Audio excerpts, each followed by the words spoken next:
নমস্কার বন্ধুরা, আজ এমন একটা পাতার কথা বলবো যেটার নাম অনেকেই জানে। বাসক পাতার গুণাগুণ সম্বন্ধে আলোচনা করব।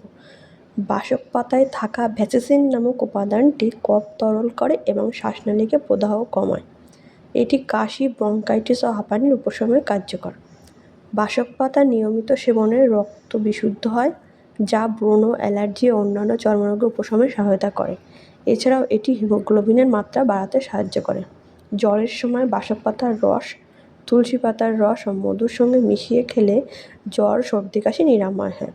বাসক পাতায় অ্যান্টি ইনফ্ল্যামেটরি উপাদান রয়েছে যা বাত, আর্থ্রাইটিস এবং গাঁটের ব্যথা উপশমে সহায়ক করে। পাতা বেটে হলুদ ও চুনের সঙ্গে মিশিয়ে প্রলেপ করলে গাঁটের ব্যথা কমে। গলা ব্যথা হলে বাসক পাতার রস খেলে কমে। অতিরিক্ত বাসক পাতার রস খেলে বমি ও পেটের ব্যথা সমস্যা হতে পারে।